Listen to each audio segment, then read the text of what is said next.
नमस्कार शेतकरी बांधवांनो, पी.एम. किसान सन्मान निधी योजनेच्या लाभार्थ्यांसाठी आज तारीख 10 जून 2026 पर्यंतच्या काही मोठ्या आणि महत्त्वाच्या अपडेट समोर आलेले आहेत. त्यामुळे हा व्हिडिओ शेवटपर्यंत तुम्ही नक्की पहा. ओके, शेतकरी मंडळींसाठी हा व्हिडिओ महत्त्वाचा आहे, कारण पुढील 2000चा हप्ता कधी येणार, कोणत्या शेतकऱ्यांचे पैसे अडकू शकतात आणि सरकारने कोणत्या महत्त्वाच्या सूचना दिल्या आहेत याबद्दल सविस्तर माहिती आपण आज जाणून घेणार आहोत या व्हिडिओमध्ये. ओके, आता सर्वात पहिली अपडेट न्यूज बातमी म्हणता येईल तर पी.एम. किसान योजनेचा पुढील म्हणजे 23वा हप्ता अद्याप तरी शेतकऱ्यांच्या खात्यात जमा झालेला नाही आहे. 10 जून 2026 पर्यंत केंद्र सरकारकडून हप्त्याची कोणतीही अधिकृत तारीख अजून तरी जाहीर करण्यात आलेली नाही आहे.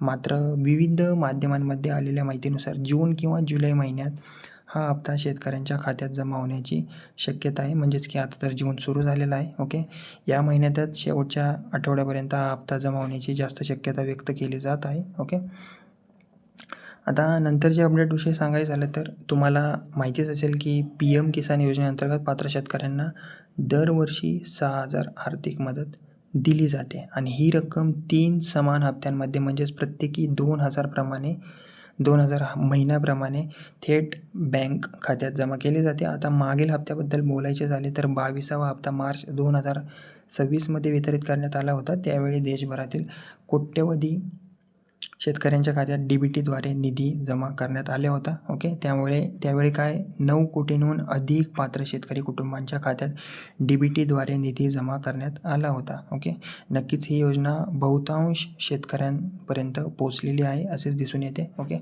आता पुढील हप्त्याची प्रतीक्षा सर्व शेतकरी करत आहेत. ओके, पण इथे एक महत्त्वाची गोष्ट जाणून घेणे गरजेचे आहे की जर तुमचे शेतकरी बंधूंनो KYC पूर्ण नसेल तर तुमचा पुढील हप्ता अडकू शकतो. केंद्र सरकारने पुन्हा एकदा स्पष्ट केले आहे की KYC करणे अत्यंत गरजेचे आहे.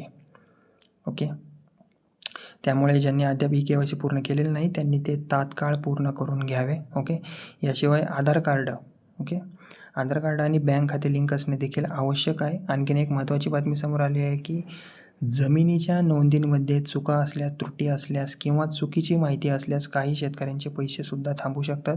त्यामुळे आपला 7/12 उत्तरातील माहिती असेल, आधार माहिती असेल, आधार कार्डावरील अर्जातील तपशील असेल, ही सगळी माहिती योग्य असल्याची तुम्ही खात्री करून घ्या.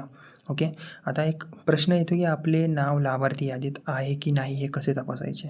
ओके, आता याबद्दल जर सांगायचं झालं तर शेतकरी अधिकृत पी.एम. किसान पोर्टलवर जाऊन आधार क्रमांक किंवा मोबाईल क्रमांकाच्या मदतीने आपले पेमेंट स्टेटस आणि लाभार्थी यादीसुद्धा तपासू शकतात. ओके, यामुळे तुमचा पुढील हप्ता मंजूर झाला आहे की नाही याची माहिती तुम्हाला मिळू शकते.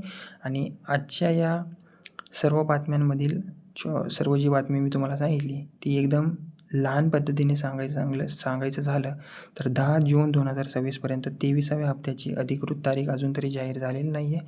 मात्र सरकारकडून लाभार्थी पडताळणी, KYC तपासणी आणि आवश्यक प्रक्रिया सुरू असल्याची माहिती मिळत आहे. त्यामुळे कोणत्याही बाकीच्या अफवांवर तुम्ही शेतकरी बंधूंना विश्वास ठेवू नका आणि फक्त अधिकृत माहितीवरच तुम्ही विश्वास ठेवा. आणि अशाच पी.एम. किसान योजना असेल, नमो शेतकरी योजना असेल, पीक विमा, लाडकी बहीण योजना आणि इतर सरकारी योजनांच्या ताज्या अपडेटसाठी माझे बडी नावाचं चॅनल आहे, त्याला सबस्क्राईब नक्की करा, व्हिडिओला लाईक करा आणि बेल आयकॉन नक्की दाबा. धन्यवाद.